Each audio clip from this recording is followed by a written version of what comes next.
had to start giving Oliver his slow bowl again. For some reason, when we brought the puppy home, it triggered him to start eating too fast again. And then he'd bring his food back up.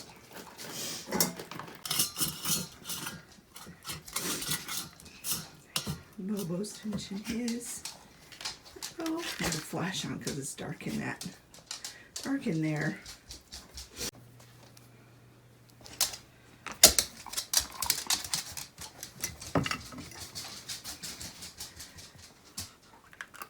Oopsie.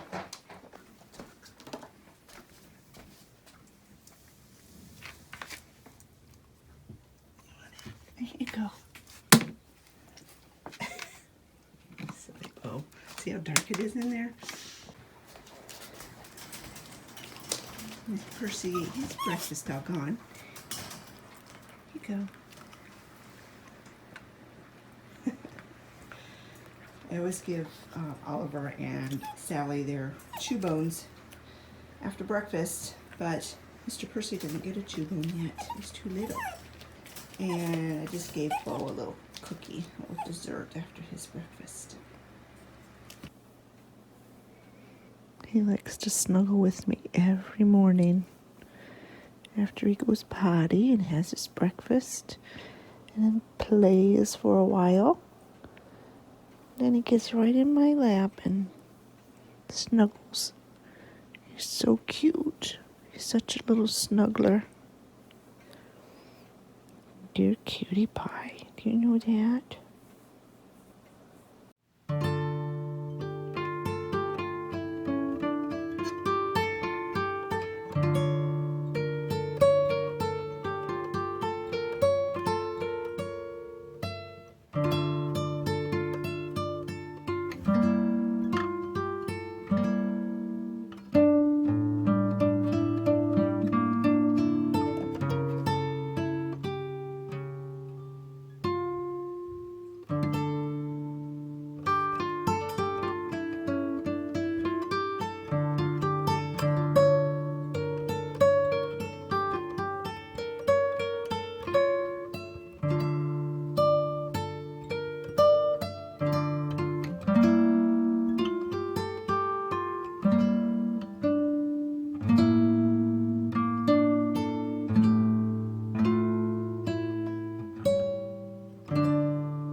Gave them some fresh water. I couldn't video that with one hand. I needed two hands to fill that because I use this bucket. But I don't know if you can tell, but over the weekend, Scott came in and put some fresh wood chips down. We did not clean it out because we are going to try to do the deep litter method this year. That's where you just kind of let the poop and everything accumulate, and then it kind of composts and creates heat so that it kind of stays warmer in here. He got the heat lights serviced, cleaned, ready to go. I know many people don't agree with using heat lamps, but when it gets super, super cold, we do turn it on because this is a nice big building, which is nice on one hand, but on the other hand, it's not so great because it gets pretty cold in here in the wintertime. So, and that way they have a little extra heat when they're perching at night. So, and it also, to a degree, keeps the water from freezing as solidly. Now, when it gets super cold, nothing will help that unless we had heated water pans. But yeah, so he got this job done, which I'm very thankful for, because tonight is supposed to be, I mean, it's kind of chilly outside now and the sun is shining, and then tomorrow, Halloween, day you're watching this video, is supposed to be very cold, and we could possibly even get some snow. It's so early in the season that whatever snow we get will not stick. I mean, unless it's a blizzard, it's not going to stick, which I'm thankful for because I have several errands to do tomorrow, and I just hate driving on slippery roads. See, there's a chicken over there getting ready to lay an egg. Those silly chickens, no matter what we do, they've got these perfectly nice nesting boxes, but they choose to lay their eggs in that corner. So anyway, yeah, that's that. I'm pretty much done with my chores now. I want to tell you a little story of something that happened last night. I'll do it inside here, even though there's not a whole lot to look at because it's awfully windy outside. Last night, it was, I don't know what time it was, 10 o'clock maybe.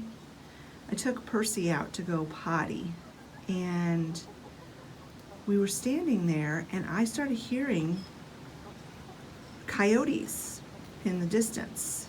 They didn't sound like they were very, very far from my house. Now, they could have been a couple miles away because sound does travel, but they sounded like they were like right in the woods next to my house. And they started that yipping, howling. If you've ever heard a coyote, you know what I'm talking about. It's this yipping, howling sound. And then all of a sudden, it turned into like a frenzied, screaming, fighting sound. And what it was is they had, I'm not sure what they were chasing. I'm assuming it was a deer, because I have seen coyotes chase deer around here, but they were chasing something and they caught it, and after this screaming, frenzied, fighting, like it almost sounded like a woman screaming sound, then it was complete silence. So it was like they were chasing whatever, and then they caught it and killed it, and then when the silence came is when they were eating. And it was like, that was creepy. That was a creepy sound. I was like, I am so glad I'm inside a fenced-in yard and then inside another fence, because yeah, that was really, really creepy. I'd heard coyotes before lots of times, but I'd never heard them make a kill, and it was creepy. I didn't have my camera with me, or else I would have been videoing so you could hear it. But yeah, it was something. It was probably a once-in-a-lifetime thing that I heard there. All right, I gotta get it back in the house so Olivia can come out and get her chores done, because she's on puppy watch right now. We can't leave him alone unless we put him in a crate, because he gets into too much mischief. Percy's very unsettled right now. He's gone outside, he's been gone potty, he's had food, he's had a drink, and I think he just wants to play, and it's cold and yucky, and Olivia is doing chores right now, and so we don't have time to take him out and let him run the yard right this minute. So I am fixing up his sniff mat.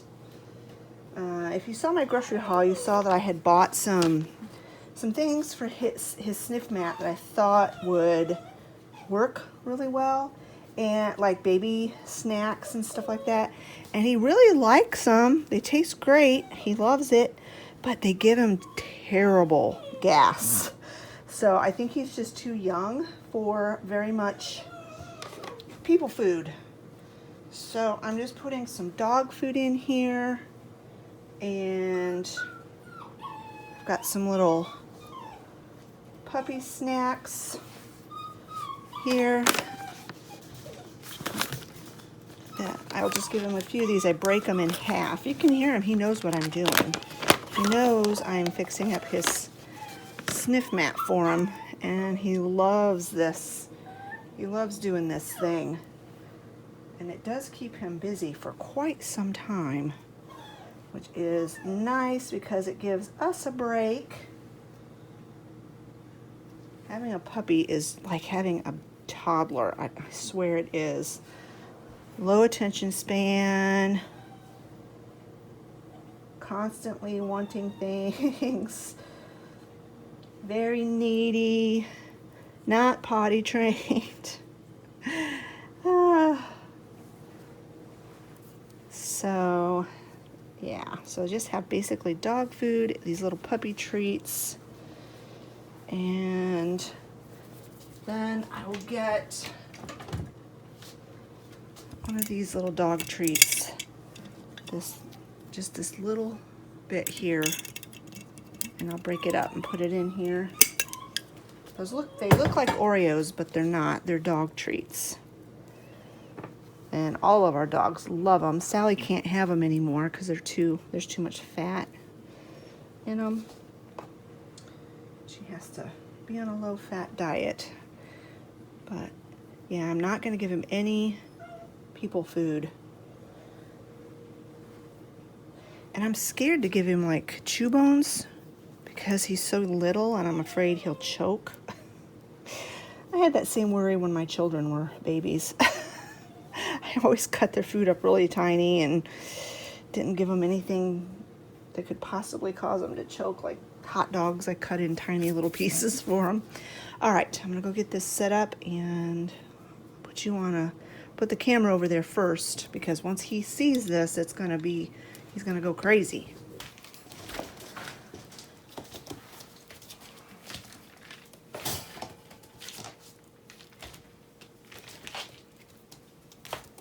All right, just a minute.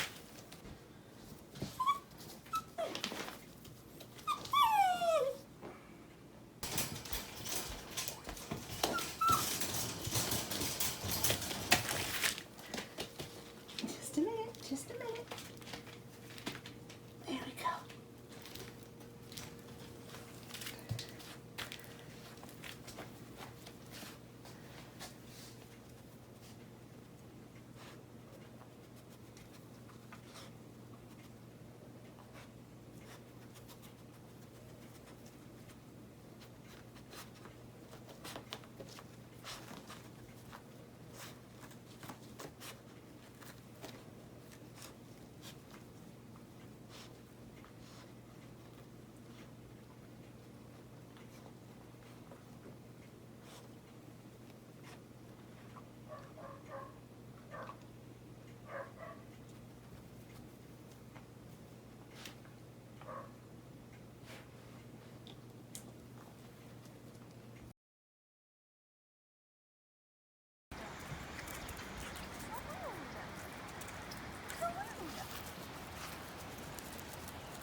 Hi, Brizzy Brizzy.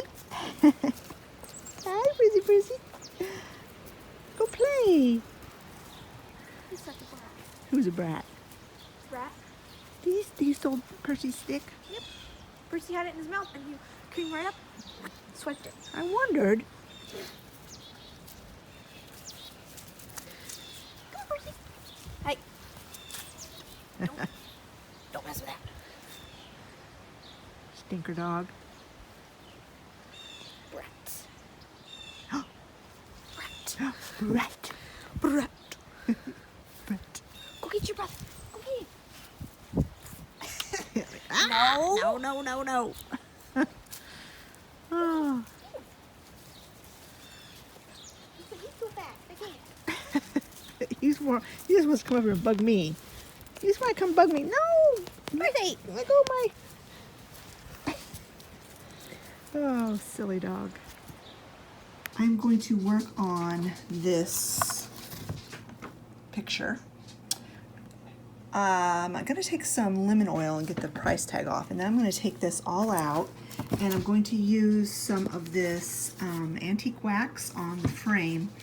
And then on the mat, Olivia was suggested I do like a shade of blue, but the more I look at it, I'm thinking it needs, the mat would look really pretty in like a blue-gray color. So I don't know if she has paint like that or if I can mix some, but I want to do like a blue-gray matte, and I'm going to leave this inner matte that color, that brownish color.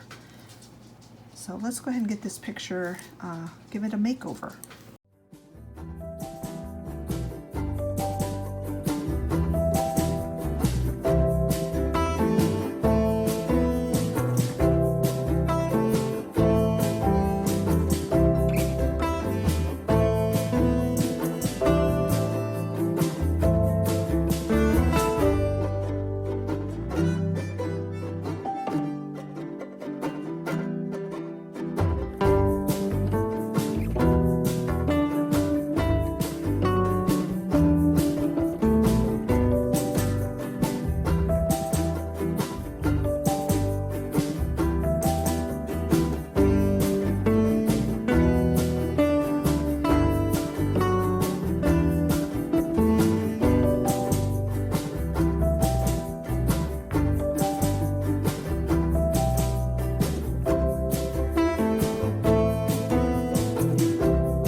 On the back here it says 12/31/98. So that was the year this was done.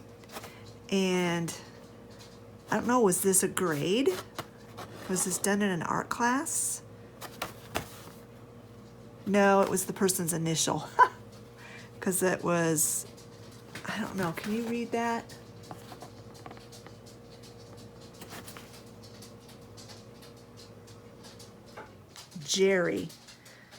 Jerry Brower. I thought it was a Janice in the hall. I thought it said Janice, but it's Jerry.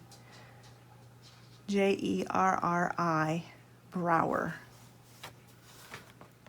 So this was done in 1998. That's the year Travis was born.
that is drying on that painting, I'm going to work on my next little job here. Percy is outgrowing his little crate that he's in. We've got a small crate that he's been in since we brought him home, and then we've got this medium-sized crate, and then we've got a large crate that he'll go in when he outgrows this one. And this one was stored out in one of our outside buildings, and the metal on the door has gotten rusted. And I was concerned about it because I put Percy in here last night and he started licking the rusty door on this thing. And so I was talking with Kim, who's Schnauzer Mom here on YouTube, about it, and she looked it up, and it says there's a slight chance that a dog could get sick from licking something rusty. And since Percy's just a baby, I really don't want to take the chance of that happening. So I'm going to take some of this steel wool and I'm going to get all the rust, or as much rust as I can, off of this door. I think I'm going to go ahead and just take this box apart if I can, so I can get the door off. Oh my. If I can get this off of here. Huh. Well, I know you can take this apart. Hold on, let me see if I can get this apart. Alright, it wasn't that hard to get apart. It was just a matter of doing these snaps that I couldn't do very easily with one hand. So, I got the door off, and I'm going to try as best I can. He was licking this lock, or the latch area, which was kind of pretty rusty. I don't know, why do dogs do such silly things? I'm just going to be able to do the best I can do, and then hopefully there will be such a small amount of rust on here that he won't be able to poison himself. But the article that Kim found said it's a very low risk. Apparently rust can harbor bacteria that can be harmful to dogs, or to probably about anybody, but most people don't go around licking rusty objects. And you can't get tetanus from licking rusty stuff. One thing the article did say. I'll do my best to get the rust off of here.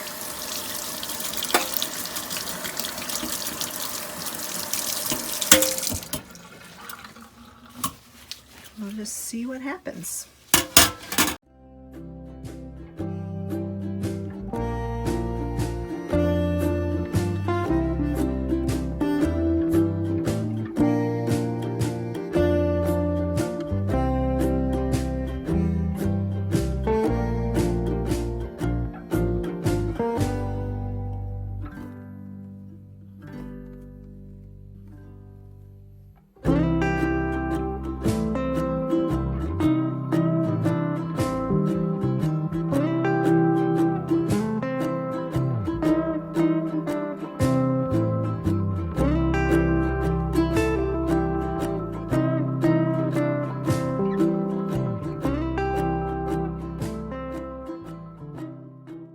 And this is how the picture turned out. I really like how painting that matte made such a big difference. It's kind of hard to tell in this picture because there's a little bit of a glare, but the blue is almost exactly the same shade of blue that's in the water, and I love that. And I love how the antique wax just kind of darkened up the frame just a little bit and kind of took a bit of that red tone out of the wood. So I really think that this little makeover made a big improvement on this picture. I have not yet gotten it placed in my vintage room yet, but I will show you that whenever I get that done. And as a side note, I did look up Jerry Brower. I did a Google search, and it's a woman, and I think I found the correct woman because she was from Indiana, and she was born in 1954 and she died in 2016. And in her obituary, I found the obituary, it said that her hobbies were in needlework, landscape painting, and beadwork. So I do think that this was the correct person that I found, and I think that's pretty neat. I'm sad that she's passed away, but it's pretty neat that I was able to actually find a little bit out about the person that did this painting. And this is where I'm going to go ahead and end this video for today. And sadly, this is also the end of Vlogtober. This is the last video in this series. I hope you've enjoyed spending the month with me. I've really enjoyed doing Vlogtober. I have to admit it was pretty stressful at first. I was having some major technical difficulties that I didn't really share, but after about the first week of Vlogtober, I was very uncertain if I was even going to be able to complete the month because I was having some really bad problems with my camera and my computer. And Scott was able to figure out a way to get around the problem that I was having. But in the meantime, he did order me or purchase me a new computer, new to me. It's not a brand new computer, but a rebuilt computer. And so starting the end of, sometime this week or whenever, I told him as soon as Vlogtober is over, he's going to set up my new computer for me. So hopefully that will take care of some of the issues that I was having and make doing videos much easier, because it was very stressful for me. I had made this commitment to do Vlogtober, and then I ended up having these problems that I didn't think I was going to be able to even finish the month, and it was very stressful for me. So I'm very thankful that I was able to do this month. I really do enjoy doing Vlogtober, and I don't do it every year, and so I'm really glad I was able to do it, and I hope you have enjoyed it. I will be taking the rest of this week off as a little break, and also to give Scott an opportunity to hopefully get my new computer set up. And then I will be back to my Wednesday, Friday schedule starting the first full week of November. So I will see you guys then. If you've enjoyed this video, give it a thumbs up. If you've enjoyed this month of Vlogtober, let me know in the comment section below, and we'll talk to you all later. Bye-bye, friends.